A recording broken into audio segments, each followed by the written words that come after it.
ಹತ್ತತ್ರ 3.5 ಲಕ್ಷ ಕೋಟಿ ರೂಪಾಯಿಗಳಿಗೂ ಹೆಚ್ಚು ಗ್ರಾಂಟಿನ್ ಏಡು ಮತ್ತು ತೆರಿಗೆ ಪಾಲು ಟ್ಯಾಕ್ಸ್ ಡೆವಲ್ಯೂಷನ್ ಆ್ಯಂಡ್ ಗ್ರಾಂಟಿನ್ ಏಡು ಎರಡೂ ಸೇರಿದರೆ 3.5 ಲಕ್ಷ ಕೋಟಿ ರೂಪಾಯಿಗೂ ಹೆಚ್ಚು ಅನುದಾನ ರಾಜ್ಯಕ್ಕೆ ಕಾಂಗ್ರೆಸ್ 10 ವರ್ಷದಲ್ಲಿ ಕೊಟ್ಟಿದ್ದಕ್ಕಿಂತ ಜಾಸ್ತಿ ಬಂದಿದೆ.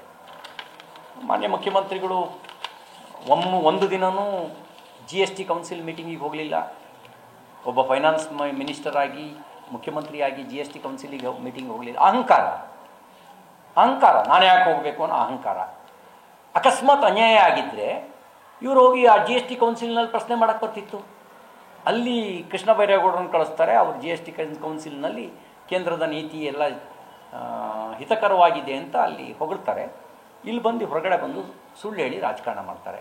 ಹತ್ತತ್ರ 3.5 ಲಕ್ಷ ಕೋಟಿ ರೂಪಾಯಿಗಳಿಗೂ ಹೆಚ್ಚು ಗ್ರಾಂಟಿನ್ ಏಡು ಮತ್ತು ತೆರಿಗೆ ಪಾಲು ಟ್ಯಾಕ್ಸ್ ಡೆವಲ್ಯೂಷನ್ ಆ್ಯಂಡ್ ಗ್ರಾಂಟಿನ್ ಏಡು ಎರಡೂ ಸೇರಿದರೆ 3.5 ಲಕ್ಷ ಕೋಟಿ ರೂಪಾಯಿಗೂ ಹೆಚ್ಚು ಅನುದಾನ ರಾಜ್ಯಕ್ಕೆ ಕಾಂಗ್ರೆಸ್ 10 ವರ್ಷದಲ್ಲಿ ಕೊಟ್ಟಿದ್ದಕ್ಕಿಂತ ಜಾಸ್ತಿ ಬಂದಿದೆ.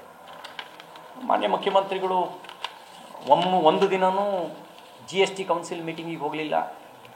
ಒಬ್ಬ ಫೈನಾನ್ಸ್ ಮಿನಿಸ್ಟರ್ ಆಗಿ ಮುಖ್ಯಮಂತ್ರಿಯಾಗಿ GST ಕೌನ್ಸಿಲಿಗೆ ಮೀಟಿಂಗ್ ಹೋಗಲಿಲ್ಲ. ಅಹಂಕಾರ ನಾನು ಯಾಕೆ ಹೋಗಬೇಕು ಅನ್ನೋ ಅಹಂಕಾರ.